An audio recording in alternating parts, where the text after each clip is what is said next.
My sisters and brothers, as we take a few moments today to reflect on the readings and the feast and so forth, I just want to share with you three simple thoughts that I think can help us. The first thought is from the feast of today, St. Bruno. We don't know too much about St. Bruno. We don't hear too much about him. But he's the founder of the Carthusians, which is really a pretty hardcore religious order.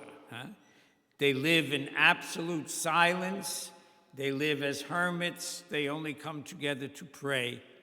And they live in work and prayer and silence. That's their life.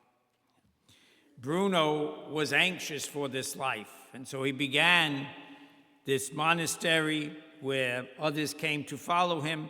But as he was doing this, the Pope called him to Rome. I need you to do me a favor.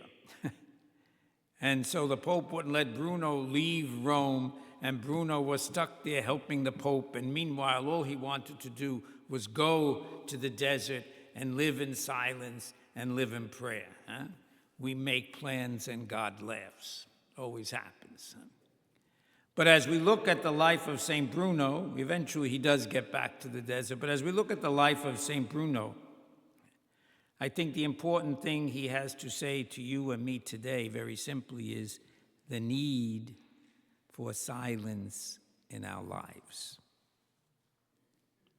We live in a very intense world. We need some silence in our lives. Turn the cell phone off. Turn the TV off. Turn the radio off. Take a beautiful walk around the grounds of the shrine. See how God has blessed us. But take a few moments of silence, 10 minutes, 15 minutes every day, where you could just be quiet and let God talk to you and listen to what he's saying. I think that's the first thing that we can get from today. And then the first reading, Jonah. We all know the story of Jonah in the belly of the whale. But as I was reading and praying on this, what came to my mind very simply was, there's Jonah. What was Jonah doing? He was running away from God. And what happens when we run away from God? Our lives get caught up in a tremendous storm, a hurricane sometimes. And if we look at our lives today, our lives and those around us, the world in which we're living, it's right here.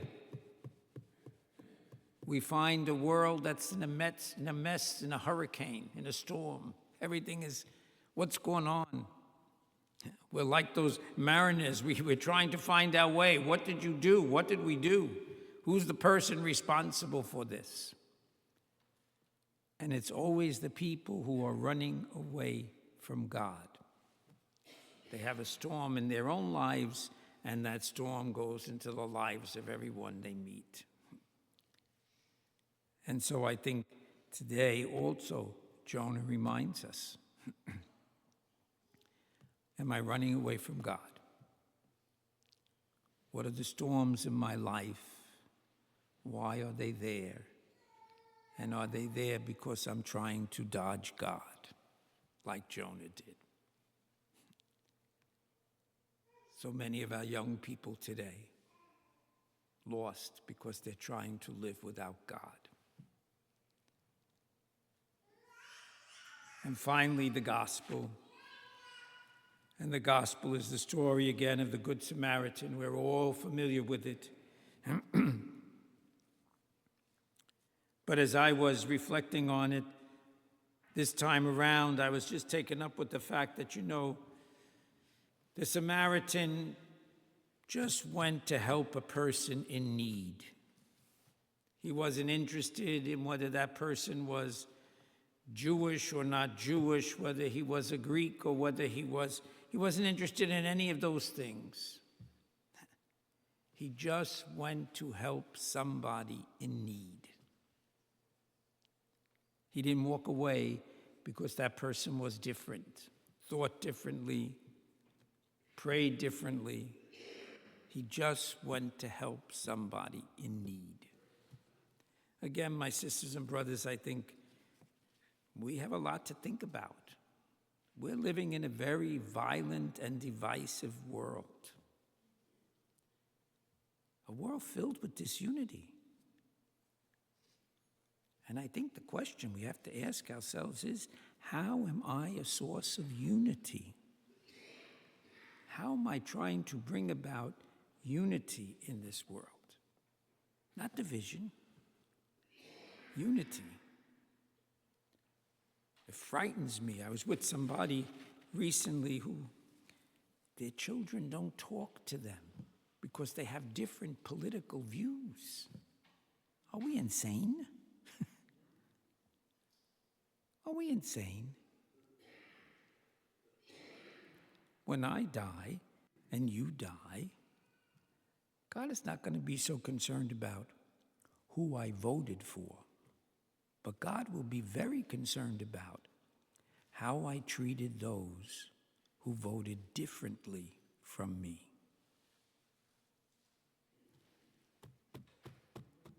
Who is my neighbor? Are we a source of unity, or are we a source of divisiveness? Are we concerned about what people think, how people look, how people speak? You know, I remember once sending one of our Salesians to a parish to work, Hispanic parish. 90% of the parish was Hispanic. His basic word in Spanish was hola, and nothing else.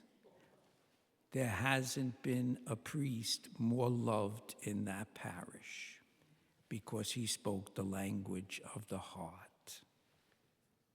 And everyone understood the language of the heart. And so, am I a source of unity or am I a source of division? God bless you.